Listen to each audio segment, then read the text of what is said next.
ada paket ketiga. Nah, paket ketiga dari kebijaksanaan yang menerjemahkan prinsip yin yang ini. Paket ketiga yang pertama mungkin teman-teman pernah dengar ya. Kalau ini tidak saya jelaskan panjang lebar. Semakin aku banyak ilmu, semakin aku tidak tahu apa-apa. Nah, ini teorinya antara lain dari Socrates. Jadi, semakin orang ilmunya banyak, dia akan semakin tidak tahu apa-apa. Kita sering menganalogikannya dengan padi. Padi itu semakin tua kan semakin berat, dia semakin menunduk. Jangan lupa, ini prinsip ini kan yin yang. Jadi semakin orang tahu, itu yang. Semakin dia tidak tahu, yin. Tahu dan tidak tahu ini bertentangan kan. Tapi ternyata juga satu paket. Orang pinter itu, kalau dia sadar tentang ilmunya, pasti dia menunduk. Bukan kok terus direkayasa biar menunduk atau dipaksa dirinya biar menunduk. Karena belajar orang harus tawaduk, terus memaksa dirinya tawaduk. Enggak. Jadi orang pinter yang sadar dengan ilmunya itu otomatis dia akan menunduk, dia akan sadar bahwa sangat banyak hal yang dia tidak tahu dibandingkan yang dia tahu. Mungkin teman-teman yang rajin baca, yang rajin ikut kajian, yang rajin ikut diskusi-diskusi, seminar itu, semakin banyak ikut seminar, diskusi, kajian, ngaji, baca buku, itu kan semakin teman-teman sadar bahwa ternyata sangat banyak hal yang selama ini saya tidak tahu. Ternyata saya harus masih tahu ini dulu, tahu itu dulu, yang selama ini saya tidak tahu apa-apa. Dan masih lebih sangat banyak yang saya tidak tahu. Maka otomatis dia akan menunduk. Jadi bukan proses yang dipaksa orang tawaduk menunduk itu, tapi otomatis. Ini menjalankan prinsip yin yang tadi. Semakin orang banyak ilmu, semakin dia tidak tahu apa-apa. Baik, kemudian ini juga prinsip yin yang. Penemuan kebenaran kadang menjadi awal tragedi kemanusiaan. Ini juga unik prinsip ini. Kita ini kan sering mencari kebenaran.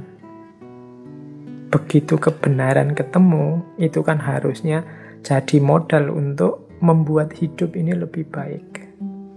Hidup ini lebih berkualitas. Tapi seringkali cara kita mengelola kebenaran yang kita temukan itu tidak pas, sehingga kebenaran gandeng dengan kekhilafan kemanusiaan, gandeng dengan tragedi kemanusiaan. Ini seperti yin dan yang.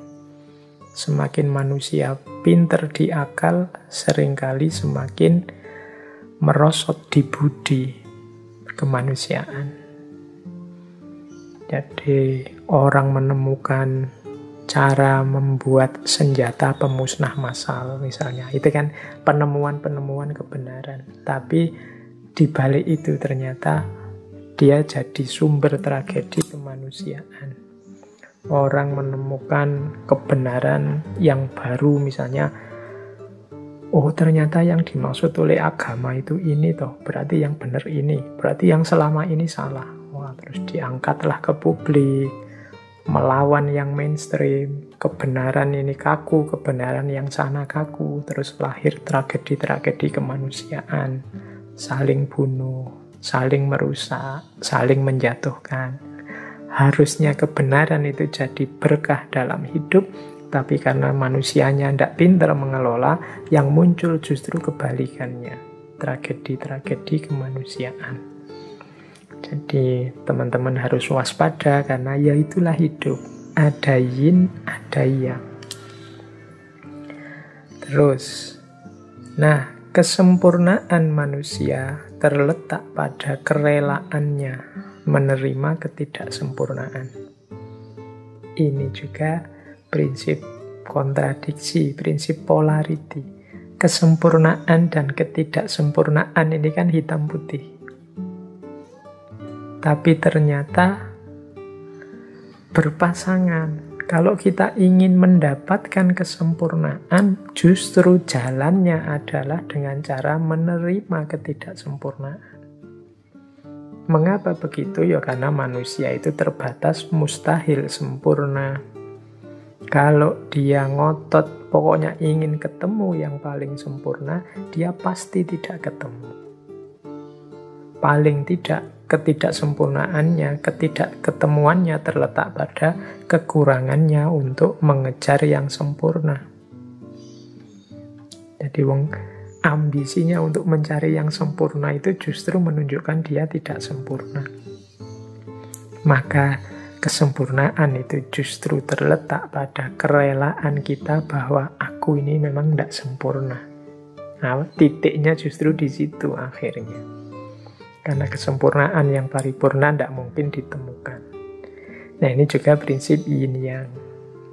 Orang-orang idealis, ambisius, yang tidak ngerti batas, itu biasanya hidupnya akan sangat menderita. Justru kesempurnaan hidupnya ketemunya pada penerimaannya, pada ketidaksempurnaan hidup. Di balik kemenangan ada beban.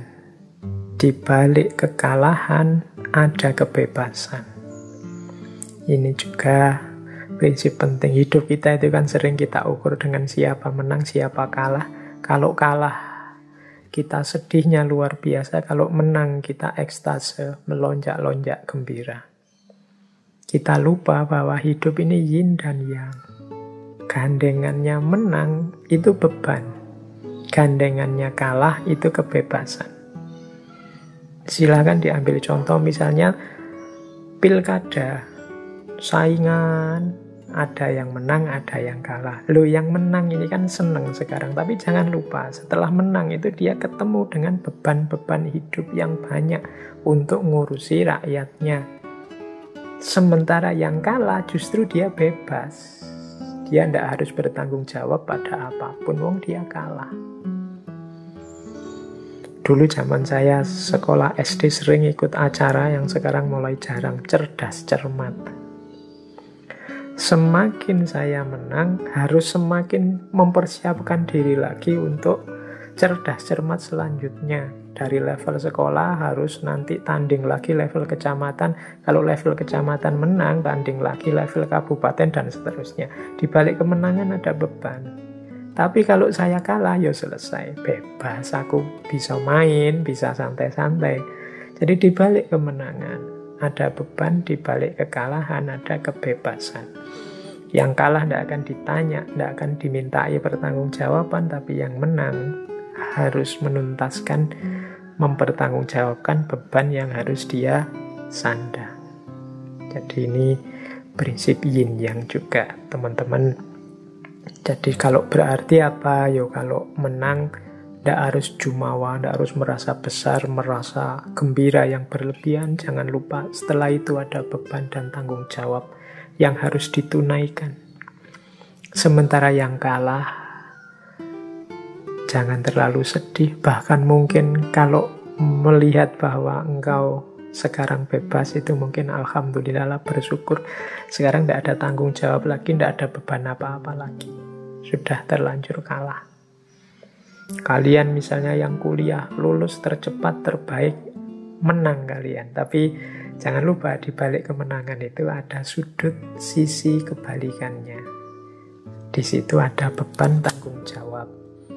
Sementara kalian yang mungkin kuliahnya gagal, kena DO atau dipecat oleh kampusnya, ini kan sebentuk kekalahan. Tapi justru setelah itu kan kamu bebas.